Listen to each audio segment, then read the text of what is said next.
Bonjour tout le monde, c'est Sandrine. Alors je suis très contente de vous accueillir aujourd'hui pour vous présenter une nouvelle vidéo. Et à travers cette vidéo, je vais répondre à Mathieu. Donc bonjour Mathieu, merci de t'intéresser à ma chaîne. Et donc je vais répondre à ta question, comment j'utilise cet oracle? Alors je vous le remontre pour ceux qui n'ont pas vu la vidéo.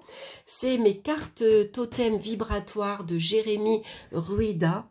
Si je le prononce bien, aux éditions Jouvence. Donc c'est un joli coffret. Voilà, comme ceci. On va retrouver donc 42 cartes totem vibratoires. Sont vos outils magnifiquement illustrés avec des images canalisées. Elles vous accompagneront au quotidien, telles de véritables amulettes chargées de bonnes énergies. Quels que soient vos besoins du moment, purifier l'énergie d'un lieu, augmenter sa confiance en soi, surmonter une peine de cœur, se protéger contre le mauvais œil, vous trouverez une carte pour vous aider à générer votre propre magie et booster votre pouvoir d'attention. Avec l'aide du livret d'accompagnement, vous entamerez un processus de transformation intérieure puissant. Alors moi, généralement, ces oracles-là, souvent je me tire une carte. Comme cette semaine, je me suis tiré la sérénité dans les affaires. Qu'est-ce que ça veut dire? Donc, je vais prendre le petit livret. Je vais regarder donc du coup la carte 24. Donc, l'emplacement sur mon bureau, où je vais la garder sur moi. C'est une carte d'ancrage et d'abondance. Donc, une bonne sérénité dans les affaires est primordiale pour un bon équilibre mental et émotionnel. Cette carte totem peut vous aider à retrouver l'harmonie dans votre monde professionnel, mais également dans d'autres événements d'ordre juridique, tels que les procès, mariages, contrats, jugements, etc. Sa puissance vibratoire vous aidera à surmonter tous les tracas liés aux affaires, à trouver les clés nécessaires pour déverrouiller les blocages et à apporter des solutions et de la fluidité dans chaque étape. Donc, par exemple, ça peut vouloir me dire que cette semaine, je dois me concentrer sur mes affaires et regarder peut-être éventuellement qu'est-ce qui fait que pour l'instant, je suis bloquée. Par exemple, les affaires n'évoluent pas, par exemple, ou j'ai un souci juridique, administratif. Donc, les clés m'apportent les solutions. Généralement, la symbolique de la clé, c'est ça. Donc, j'avais deux petites clés, moi, que j'avais, je ne vais pas perdre ma page, que j'avais dans mon bureau. Ça doit être un ancien appartement ou des clés de la boîte aux lettres. Donc, ce que je vais faire, bien sûr, je vais apaiser mon esprit. Quand je fais ce petit rituel, je vais faire quelques exercices de respiration, je vais être au calme, tranquille, je vais allumer une petite bougie par exemple, et puis j'ai un petit mantra ici à réciter. Donc, je me sens sereine dans mes affaires et j'ai confiance en ce processus. Donc, je vais prendre ces clés. Alors oui, bien sûr, avant le petit rituel, c'est prenez une clé, inscrivez dessus succès. Moi, j'ai écrit dessus succès et réussite. J'aurais pu également faire le symbole, la rune Féou, par exemple, qui représente l'abondance, la prospérité matérielle et financière. J'aurais pu le rajouter sur mon petit papier. Donc, par exemple, le symbole de la rune Féou, c'est comme un F, mais en haut. Voilà, vous voyez, voilà, c'est ça, le symbole de Féou. C'est la rune qui est associée à l'abondance, à la prospérité matérielle et financière. Et puis ensuite, je vais la tenir dans ma main dominante. Moi, je suis droitière. Si tu es gaucher, tu peux le faire dans la main gauche. Et tu récites le mantra. Donc, je me sens sereine dans mes affaires et j'ai confiance en ce processus. Je vais le répéter 3 fois pour que mon esprit l'imprègne bien. Et puis, moi, pour augmenter les vibrations, pour augmenter toutes les chances de succès, je la pose où, si tu as une fleur de vie centrale, à la limite, tu peux mettre des pierres tout autour pour augmenter cette énergie. Donc, dans ces cas-là, tu vas mettre des pierres rouges, comme le jaspe rouge, la cornaline, Hein, tu vois, dans chaque rond, ici, tu vas mettre des pierres tout autour, par exemple. Hein, voilà. Ou sinon, comme moi, j'ai l'habitude de faire également, je vais poser mes pierres pas dans ma fleur de vie, dans ma coquille Saint-Jacques, hein, pour augmenter mes chances de succès. Et alors, dans le bouquin, ils te disent que tu peux enterrer tes clés. Moi, mes clés, je ne vais pas les enterrer. Je veux les garder, mes clés. Voilà. Donc, je vais les laisser ici, avec cette carte, sur mon bureau. Voilà. Je pourrais mettre la carte dans la coquille Saint-Jacques avec les clés dessus. Et je vais laisser infuser. C'est-à-dire que je vais laisser ça pendant une semaine, 15 jours, autant de temps que moi, je trouve nécessaire pour que mes affaires, pour que si j'ai un litige juridique ou un problème administratif, pour que jusqu'à ce que cette affaire se débloque. Tu vois? C'est tout simple. Hein, c'est pour ça que j'aime bien ce jeu, parce qu'il ne demande pas 36 choses. Hein. C'est voilà. Ensuite, si par exemple j'ai une question, alors l'exemple que je t'avais donné, c'était qu'est-ce qui pourrait m'aider à développer ma créativité du moment, par exemple. Hein, parfois, on peut manquer d'inspiration. Par exemple, hein, j'ai pas trop d'idées, je sais pas de quoi vous parler actuellement parce que bah, je suis peut-être,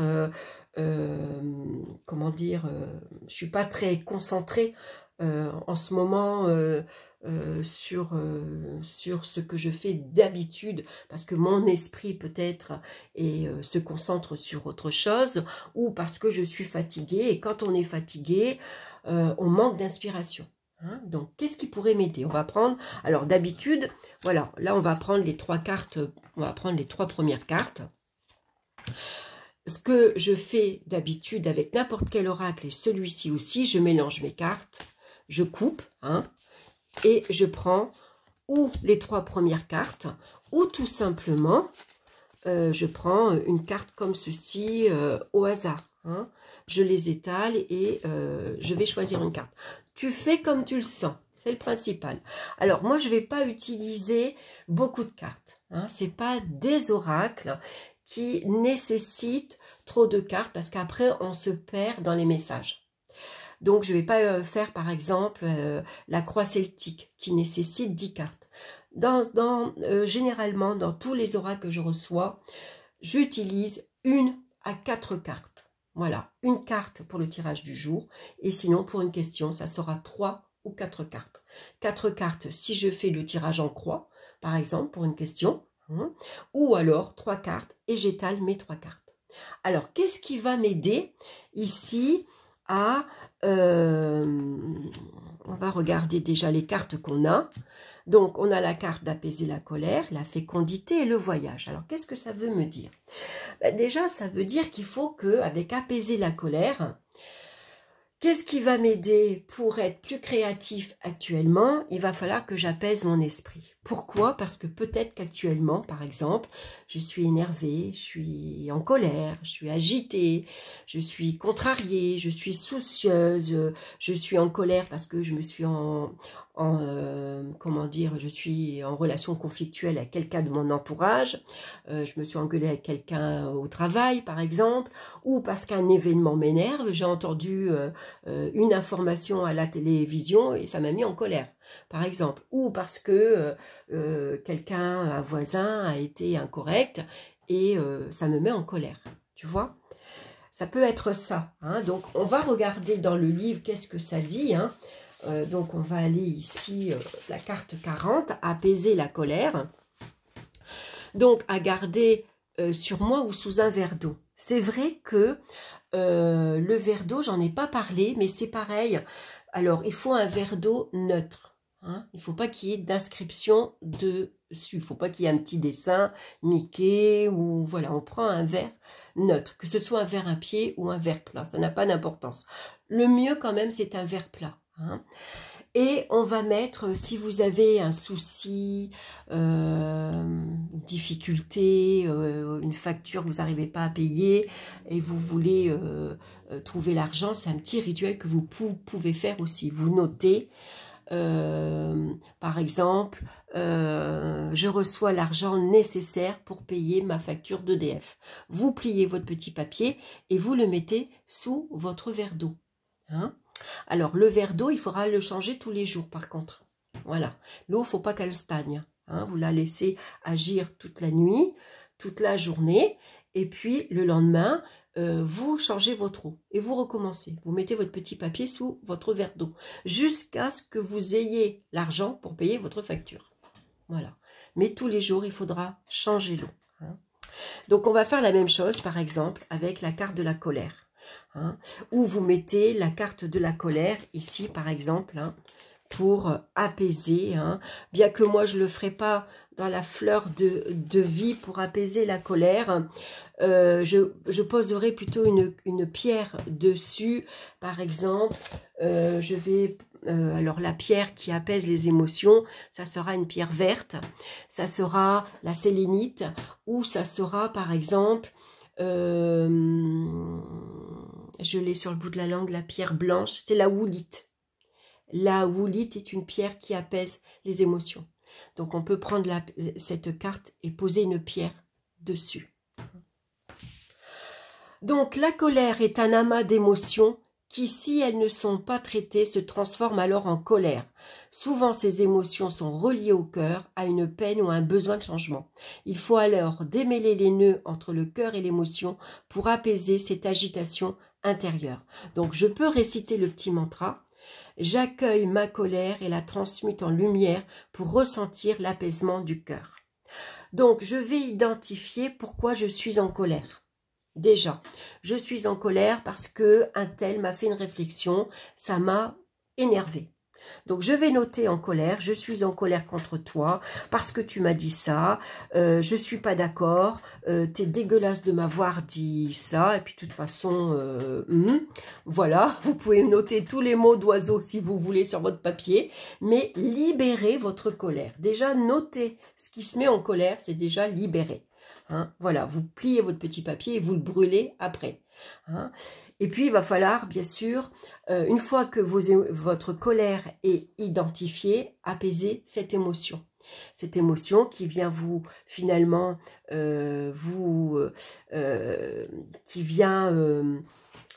qui apporte de l'agitation, de l'anxiété, de l'énervement.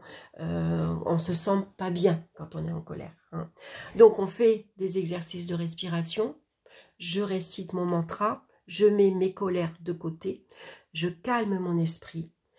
Voilà, je libère cette tension. Donc, je peux m'aider avec des pierres également. Je pourrais tenir la woolite de ma main droite, réciter ce mantra. Hein, une fois que j'ai identifié cette colère. Et j'apaise mon cœur. J'apaise mes émotions. Je peux faire de la méditation également pour apaiser ces tensions intérieures. Une fois que je me suis libérée ici, hein, que j'ai apaisé mon esprit, apaisé ici mon cœur, hein, une fois que mes émotions sont plus... Je souffle. Hein. Je peux même aller dehors crier, par exemple. Il faut absolument expulser. Déjà, en plus, quand on est en colère, il faut savoir qu'on se fait du tort à soi-même, on se fait mal au foie. Le foie, il est relié à la colère. Hein. Donc, automatiquement, le foie, il va ici faire appel à des toxines. Il va se charger en toxines et on va avoir du mal ici à filtrer tout ce qu'on a besoin de filtrer dans notre corps. Hein. Donc le foie, lui, il est relié à la colère. Donc on se fait du mal en plus, intérieurement. Hein. Voilà, il va mettre beaucoup de temps, beaucoup d'heures ici à filtrer les mauvaises toxines que la colère a apportées. Et puis il ne va pas pouvoir aussi filtrer votre alimentation, voilà. Donc, il faut que j'apaise ma colère. Voilà, j'ai trouvé pour ce qui va m'aider donc à être plus créative. Une fois que j'ai apaisé cette colère, j'ai la carte de la fécondité. La fécondité, c'est quoi? C'est la naissance. C'est un projet qui est en gestation. C'est quelque chose ici qui se met en place doucement, qui se prépare intérieurement. hein. Donc, une fois que j'aurai apaisé mon esprit, bah forcément, je vais être ouvert à de nouvelles choses, à de nouvelles idées. Peut-être il y a de nouvelles choses qui vont apparaître. Tiens, je pourrais présenter une nouvelle vidéo sur, je sais pas moi, sur la symbolique de la lune. Je pourrais parler sur les pierres. Je pourrais présenter le tarot. Je pourrais présenter un autre oracle. Je pourrais présenter un livre. Vous voyez, c'est plein d'idées qui vont émerger. Alors, je vais regarder maintenant la carte 13, bien sûr. C'est la fécondité. Hein. Cette carte totem mettra en place pour vous les meilleures conditions pour accueillir l'énergie de fécondité. Elle est là pour influencer les énergies dans la bonne direction tout en respectant le cycle de la vie. Elle renforce votre désir pour que la vie trouve un chemin au plus profond de vous. Donc en fait, c'est l'énergie de fécondité va trouver le chemin vers mon cœur, on va dire. Hein. C'est de nouvelles idées qui vont apparaître. Je vais être beaucoup plus inspirée, hein, beaucoup plus ouvert. Donc je peux réciter le mantra. Je suis prête à accueillir une nouvelle naissance dans la bienveillance et la paix. Forcément, puisque mon cœur est apaisé. Hein. Je suis prête à accueillir une nouvelle naissance, un nouveau projet ou de nouvelles idées, hein, dans la bienveillance et dans la paix. Le résultat, c'est quoi? C'est le voyage. Le voyage, c'est quoi le voyage? Ça veut dire que je vais pouvoir me projeter. Ça va me permettre ici, avec de nouvelles idées qui vont apparaître, je vais être inspirée, par exemple, pour présenter quelque chose de nouveau. Et donc, je vais me projeter vers le futur. Je vais pouvoir partir vers autre chose. Hein, peut-être tout simplement sortir. Je vais être inspirée ici. Et ça va, par exemple, tiens, je vais aller voir, il y a une nouvelle boutique d'ésotérique qui vient d'ouvrir, ou une nouvelle boutique avec des pierres de lithothérapie. Tiens, ben, je vais aller voir, je vais sortir. Ça va me faire du bien, ça va m'oxygéner mon esprit déjà, hein. Ça va m'apporter un plus grand bien, et puis je vais pourquoi pas faire une vidéo, présenter cette boutique. On va regarder dans le livre Le Voyage. Donc ici, l'emplacement, bah, c'est dans une valise, dans un sac de voyage, lors d'un déplacement, à proximité d'un tableau de visualisation pour un voyage à concrétiser. Cette carte est un talisman pour protéger un voyage, quel qu'il soit, par les mers, la terre, les airs. Son énergie œuvrera pour que votre déplacement se passe sans embûche. Les voyages sont depuis toujours source de tracas et d'incertitudes. Donc c'est une carte qui va ici me protéger lors d'un voyage, d'un déplacement. En tout cas, ça va faire barrage ici aux embûches. Donc par exemple, le mantra que je peux réciter. Que mes voyages soient écartés des embûches afin de m'ouvrir à la voie de la tranquillité et accueillir avec confiance ce que me réserve cette traversée. Donc, toujours est-il, qu'est-ce qui va m'aider ici pour être beaucoup plus créatif actuellement? Bah déjà, il faut que j'apaise ici mon esprit. Il faut que j'identifie ce qui me met en colère pour m'en libérer. Ça me permettra bien sûr d'être plus ouvert à d'autres idées, à laisser émerger en moi d'autres idées, à être plus ouverte sur l'extérieur, à me laisser inspirer par, pourquoi pas, aller voir d'autres chaînes vidéo, à lire davantage, à chercher ici qu'est-ce qui est important en ce moment. Voilà, en tout cas, ça va m'aider, bien sûr, à me projeter vers un nouveau projet. Donc, je vais pouvoir le préparer doucement ici. Voyez, peut-être que je vais être inspirée pour vous présenter une nouvelle vidéo. Je vais parler, par exemple, des sorcières. Ou je vais vous parler une vidéo sur les bougies ou sur les chouettes. Quelle est la symbolique de la chouette? Voyez, le voyage aussi, c'est le voyage mental. C'est pas forcément un voyage physique. C'est le mental ici qui s'évade, qui a envie d'aller explorer autre chose. Mais pour y arriver, il faut ici que j'apaise mon esprit, que ici je me libère, hein, que mon cœur soit apaisé. Voilà, que mon esprit soit apaisé. Il faut qu'il soit ouvert à autre chose. Voilà comment je vais utiliser cet oracle à 3 cartes. Voilà, j'espère, Mathieu, avoir été suffisamment clair. Tu vois, je trouve que c'est assez simple. Hein, il n'y a pas besoin de se poser 36 000 questions. Ne serait-ce que déjà réciter déjà ces 3 mantras. Garder, bien sûr, quand on a une problématique, il ne faut pas, une fois qu'on a tiré ces cartes, qu'on a fait son tirage, allez, je range mes cartes et je passe à autre chose. Non, c'est bien de garder un peu ces cartes sur son bureau comme ça, ou dans un endroit à vue. Hein. Et puis de temps en temps, ah oui c'est vrai, il faut que je me souvienne que il faut que je fasse ici un travail sur moi-même, hein, que j'identifie pourquoi je suis en colère. Ça permettra ici d'aller explorer de nouvelles choses. Hein, de m'évader, de laisser libre cours à mon imagination, par exemple, à laisser libre cours à d'autres inspirations. Hein. Voilà, donc c'est bien, hein, ne serait-ce qu'une journée, 2 jours, 3 jours, autant de temps qu'il te faut, en tout cas, hein, pour, voilà, pour pouvoir passer à autre chose. Hein. Voilà, donc je vous remonte les cartes. Alors, je vous mettrai en barre d'infos la vidéo, hein, mais c'est juste la vidéo précédente pour voir, bien sûr, la présentation de cet oracle. Donc, il est très, très bien fait, hein, puisqu'on va avoir l'explication ici de la carte. Il vous indique si vous devez porter la carte sur vous ou la mettre sur votre bureau. On a un petit mantra à réciter, un rituel magique ici, hein, très facile à réaliser. Et puis, on a quelques associations de cartes.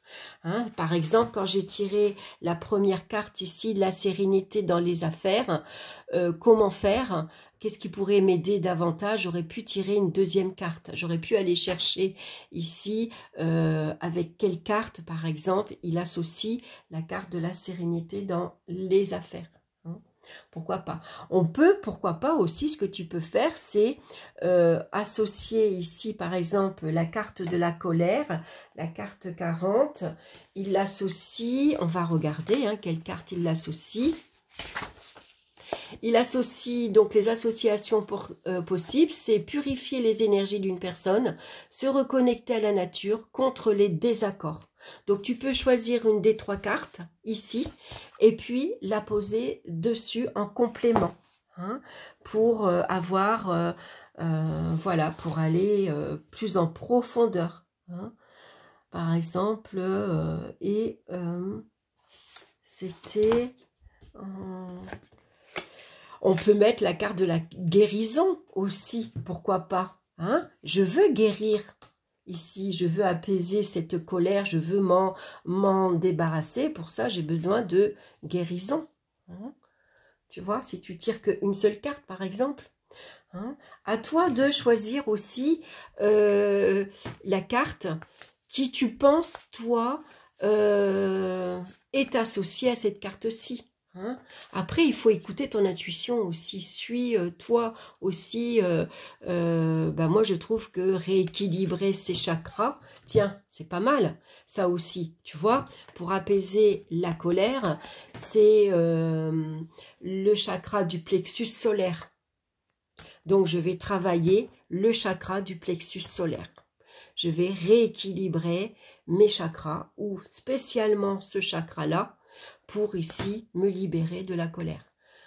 Tu vois, toutes les combinaisons qu'il y a avec ce jeu, c'est infini, on va dire. Hein. Il y a beaucoup de... En tout cas, il y a beaucoup de possibilités. Hein. Voilà, pour apaiser la colère, donc la guérison et pourquoi pas rééquilibrer les chakras. Voilà, donc laisse-toi inspirer, écoute ton intuition. Voilà, fais... voilà, mais en tout cas, utilise pas beaucoup de cartes, parce qu'après, on s'y perd. Hein. Donc, moi, un petit tirage à 3 cartes, quand tu as une question, une problématique, je pense que c'est déjà pas mal. Et puis, note-les. Hein, comme ça, après, quand suivant quand on a une problématique, on a tendance aussi à faire un tirage, puis après on le range. Mais on ne revient pas dessus. Or, quand on a le résultat, après, par exemple, quand on a un souci professionnel, est-ce que, par exemple, je vais avoir une promotion professionnelle, j'ai fait ma demande, j'ai écrit au directeur, j'ai fait un courrier, j'ai eu un entretien à ce sujet, il m'a dit qu'il allait réfléchir, est-ce que je vais avoir une bonne réponse? Je fais mon tirage, je le note. Et après, la réponse, c'est oui. Bah tiens, je ne me suis pas trompée, mon tirage a été juste. Si la réponse est non, bah ça veut dire que j'ai mal interprété mon tirage. Et ça va vous aider à voir pourquoi vous avez vu le côté positif. Qu'est-ce qui vous a influencé? Est-ce que c'est les cartes, le nom des cartes, tout simplement, ou parce que, voilà, vous avez peut-être... comment dire, influencer votre tirage. Hein, voilà. En tout cas, c'est toujours intéressant de revenir dessus pour ici, ça permet de progresser. Hein. Voilà Mathieu, ben, je m'arrête là. Écoute, je t'embrasse en tout cas. Je te souhaite de très bons tirages avec cet oracle. Et puis, ben, moi, je vous embrasse tous aussi également. Et je vous dis à très bientôt pour d'autres vidéos. Bye bye.